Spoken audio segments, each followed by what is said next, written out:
I am Izhuatl Ibarra. My first name translates to sprouting seed in Nahuatl. My middle name translates to adobe, which is a mix of earth and water that is used as foundation. I was born in California, but I was raised here in Arizona for the majority of my life. My mom and dad were my first teachers. I am Native and Mexican on both sides of my family. My family is Cora and Yaqui on my dad's side, and on my mom's side, we are Apache and Cora. From a very young age, I realized that there was something different about me. I wasn't quite sure what it was, but I knew I always had to explain myself. It was never just, "Hi, my name is Izhuatl." Usually it goes, "My name is Izhuatl." Yeah, it's pronounced Izhuatl. No, it's not actually English, it's Nahuatl, which is a native language from Mexico. It means sprouting seed. Yeah, I'm Mexican and Native American. Yeah, Aztec. No, we're not all gone and dead. My brothers and sisters also have names like that. Yeah, Malhuia and Nali Ikiti.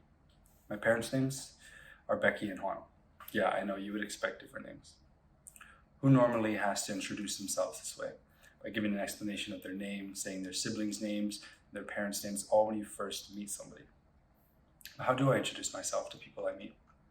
It's difficult because if I say Native American, people will point out that Native from Mexico is different than Native Americans, even though one, we're in what used to be Mexico, and before that what used to be native land, and two, the Americas are composed of continents, not confined by the borders of the United States.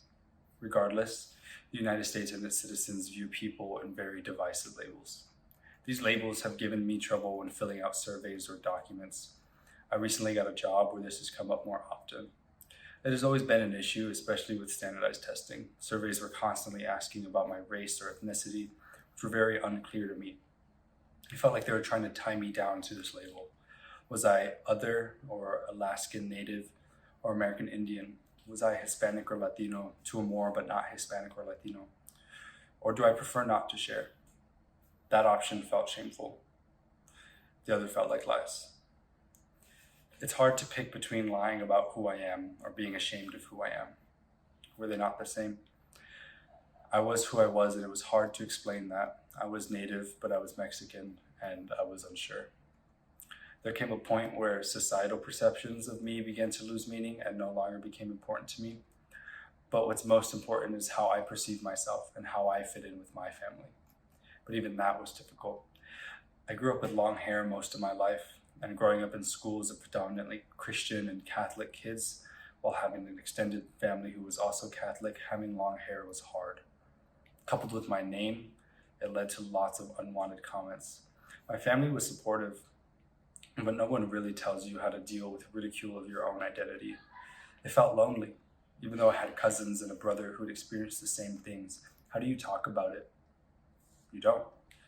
You live as you are and you play as brothers and cousins do, because there we understood we could have long hair and traditional names. Around traditional family, we were complimented for our hair, told we were strong, beautiful, and the future.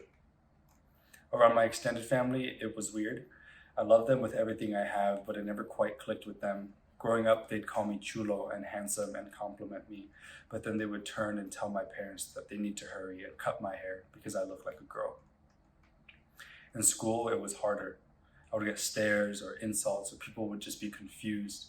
The idea of long hair on a boy was a hot topic, but it was even more severe when it was on a brown boy. And so growing up, I got called a girl a lot. I got my hair pulled by students both my age and older.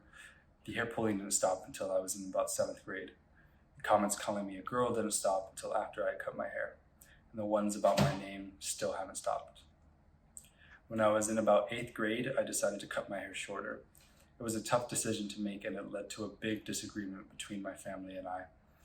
My parents didn't like the idea of it, and my siblings thought it was a dumb decision at first.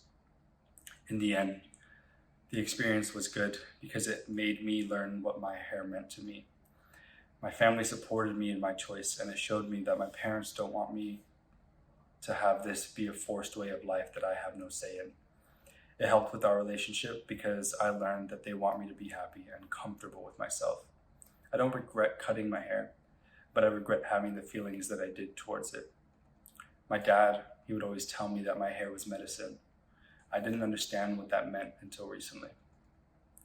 I remember when I walked onto campus that next day, People screamed. They were taken aback by my decision. Everybody kept asking me why, like they needed to know why I made this personal decision. People were very positive about their reaction, so that did help, but it was overwhelming to have everyone try to get a reason out of me. And I didn't realize that cutting my hair would lead to more identity issues, but at the time, I wasn't sure if I looked native anymore.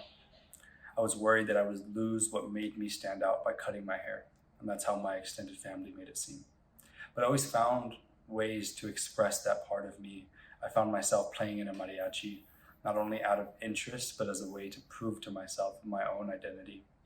I also found myself dancing more. My family practices different native traditions, Aztec dancing being one of them. It seems like my hair will forever be everyone else's business. When people saw me, they said things like, "Do you remember when you had your braid?" Obviously, it was a part of my life since I was a kid. People were always drawn to my hair even after I had cut it.